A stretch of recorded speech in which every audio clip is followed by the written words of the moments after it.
আসসালামু আলাইকুম ওয়া রাহমাতুল্লাহ। আল্লাহ তাআলা যাকে কবুল করেন তাকে দ্বীনের জ্ঞান দান করেন। প্রিয় দর্শক, আজকের ভিডিওটি খুবই গুরুত্বপূর্ণ একটি ভিডিও, কেননা আজকের ভিডিওতে আমি আপনাদের সামনে এমন 12টি জিকির তুলে ধরব।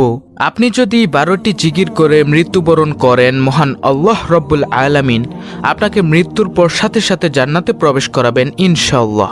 তো প্রিয় দর্শক, আপনাদের কাছে আমার একটি অনুরোধ হলো, ধৈর্য সহকারে আপনি পুরো ভিডিওটি দেখুন ইনশাআল্লাহ, তাহলে আপনি জানতে পারবেন কোন 12টি জিকির করলে মহান আল্লাহ রব্বুল আলামিন অত্যন্ত খুশি হন এবং আপনাকে মৃত্যুর পর জান্নাত দান করবেন। তাহলে চলুন প্রত্যেকটি জিকিরের কথা আপনাদের সামনে তুলে ধরি। সুপ্রিয় দর্শক, সর্বপ্রথমে আলোচনা করব খুবই ছোট এবং খুবই পরিচিত একটি জিকির সুবহানাল্লাহ সম্পর্কে।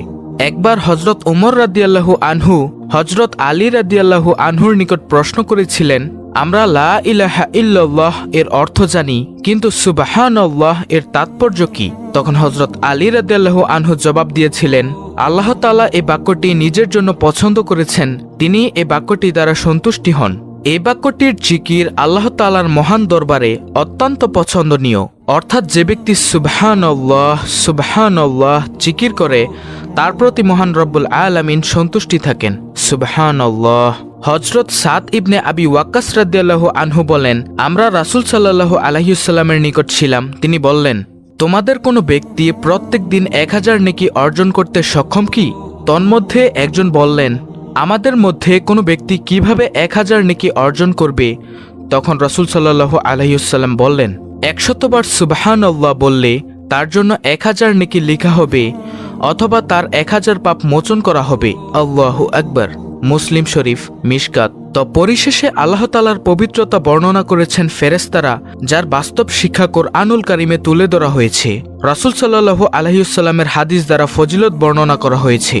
সুতরাং অনেক ছোট বাক্য সুবহানাল্লাহ জিকির অত্যন্ত জরুরি। আল্লাহ তাআলা সমস্ত মুসলিম উম্মাহকে এই সুবহানাল্লাহ জিকির করার তৌফিক দান করুন, আমিন।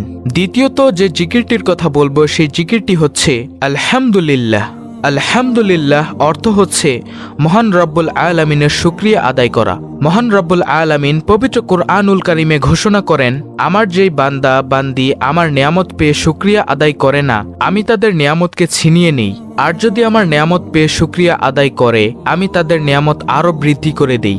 তাই প্রিয় দর্শক, যখনই আমরা আল্লাহ তাআলার নিয়ামত ভোগ করব, তখনই বলবো আলহামদুলিল্লাহ। আলহামদুলিল্লাহ হাসরের ময়দানে মিজানের পাল্লাকে ভারী করে দিবে।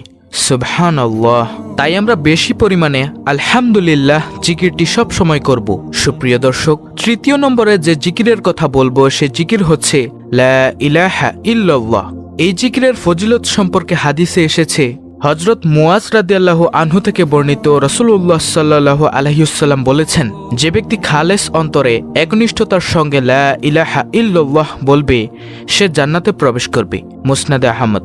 হযরত ইতবান বিন মালিক রাদিয়াল্লাহু আনহু থেকে বর্ণিত, রাসূলুল্লাহ সাল্লাল্লাহু আলাইহি ওয়াসাল্লাম বলেছেন, যে ব্যক্তি একমাত্র আল্লাহকে সন্তুষ্টি করার জন্য লা ইলাহা ইল্লাল্লাহ বলবে, কিয়ামতের দিন সে এমনভাবে উপস্থিত হবে যে তার উপর জাহান্নাম হারাম হয়ে গেছে। বুখারী, মুসলিম, মুসনাদে আহমদ। হযরত আনাস রাদিয়াল্লাহু আনহু থেকে বর্ণিত, রাসূলুল্লাহ সাল্লাল্লাহু আলাইহি ওয়াসাল্লাম বলেছেন, কিয়ামতের দিন আল্লাহ তাআলা বলবেন, হে মুহাম্মদ সাল্লাল্লাহু আলাইহি ওয়াসাল্লাম, সৃষ্টির মধ্য হতে আপনার উম্মতের মধ্যকার এমন ব্যক্তিকে জান্নাতে প্রবেশ করান যে ব্যক্তি একদিন হলেও ইখলাসের সঙ্গে এ সাক্ষ্য দিয়েছে যে লা ইলাহা ইল্লাল্লাহ, অর্থাৎ আল্লাহ ছাড়া কোনো ইলাহ নেই, এবং সে এর উপর মৃত্যুবরণ করেছে। আপনি তাকে নিয়ে জান্নাতে প্রবেশ করুন। সুবহানাল্লাহ। মুসনাদে আহমদ।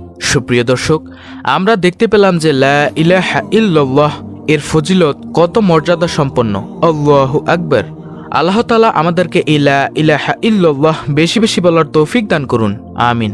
চতুর্থ নম্বর জিকির হচ্ছে সুবহানাল্লাহ, আলহামদুলিল্লাহি ওয়া লা ইলাহা ইল্লাল্লাহু আল্লাহু আকবার। এই কালিমাগুলো আল্লাহর নিকট অধিক প্রিয় এবং নবী করিম সাল্লাল্লাহু আলাইহি ওয়াসাল্লাম বলেন, পৃথিবীর সমস্ত জিনিসের চাইতে এগুলো আমার কাছে অনেক প্রিয়। পঞ্চম নম্বর জিকির হচ্ছে সুবহানাল্লাহি ওয়া বিহামদিহি। প্রিয় নবী সাল্লাল্লাহু আলাইহি ওয়াসাল্লাম বলেন, যে ব্যক্তি সুবহানাল্লাহি ওয়া বিহামদিহি প্রতিদিন 100 বার পাঠ করবে, সমুদ্রের ফেনা পরিমাণ সগীরা গুনাহ হলেও তাকে মাফ করে দেওয়া হবে।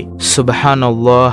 ষষ্ঠ নম্বর জিকিরটি হচ্ছে সুবহানাল্লাহি ওয়া বিহামদিহি সুবহানাল্লাহিল আজিম। এই জিকিরটি সম্পর্কে নবী করিম সাল্লাল্লাহু আলাইহি ওয়াসাল্লাম বলেন, সুবহানাল্লাহি ওয়া বিহামদিহি সুবহানাল্লাহিল আজিম। এই কালিমাগুলো জিহ্বায় উচ্চারণে অনেক সহজ, কিন্তু মিজানের পাল্লায় অনেক ভারী এবং মহান আল্লাহ রাব্বুল আলামিনের নিকট অধিক প্রিয়। আল্লাহু আকবার। প্রিয় দর্শক, তাই আমরা বেশি বেশি সুবহানাল্লাহি ওয়া বিহামদিহি সুবহানাল্লাহিল আজিম পাঠ করব। তো সপ্তম নম্বর জিকিরটি হচ্ছে, যে ব্যক্তি সুবহানাল্লাহিল আজিমি ওয়া বিহামদিহি পাঠ করবে, জান্নাতে তার জন্য একটি করে জান্নাতি খেজুর গাছ রোপণ করা হবে। সুবহানাল্লাহ। প্রিয় দর্শক, জান্নাত মহান রব্বুল আলামিন এমনভাবে সৃষ্টি করেছেন, আপনার আমলের পাওয়ার যত বেশি হবে জান্নাত তত সাজসজ্জা হবে। সুবহানাল্লাহ।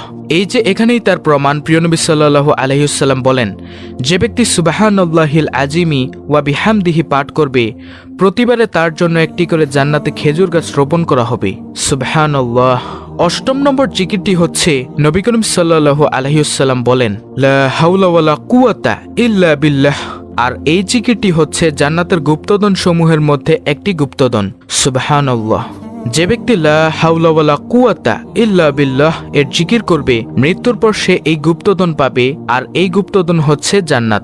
সুবহানাল্লাহ। নবম নম্বর জিকিরটি হচ্ছে, নবীজি সাল্লাল্লাহু আলাইহি ওয়াসাল্লাম বলেন, সুবহানাল্লাহ ওয়ালহামদুলিল্লাহ লা ইলাহা ইল্লাল্লাহু আল্লাহু আকবার লা হাওলা ওয়ালা কুওয়াতা ইল্লা বিল্লাহ।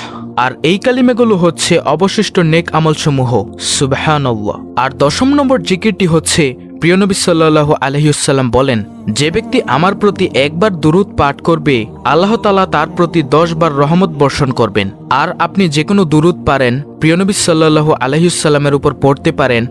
আপনি যদি একবার প্রিয় নবী সাল্লাল্লাহু আলাইহি ওয়াসাল্লামের উপর দুরূদ পড়তে পারেন, মহান রব্বুল আলামিন আপনাকে 3টি পুরস্কার দান করবেন। আর সে 3টি পুরস্কার হচ্ছে, আপনার প্রতি 10 বার রহমত বর্ষণ করবেন, 10টি গুনাহ ক্ষমা করে দিবেন, আল্লাহ তাআলার আদালতে আপনার 10 গুণ মর্যাদা বৃদ্ধি পাবে। সুবহানাল্লাহ। এবং নবীজি সাল্লাল্লাহু আলাইহি ওয়াসাল্লাম আরও বলেন, যে ব্যক্তি আমার প্রতি সকালে 10 বার এবং বিকেলে 10 বার দুরূদ পাঠ করবে, সে ব্যক্তি কিয়ামতের দিন আমার শাফায়াত পাবে। সুবহানাল্লাহ। আল্লাহ তাআলা আমাদেরকে এই আমল বেশি বেশি করার তৌফিক দান করুন।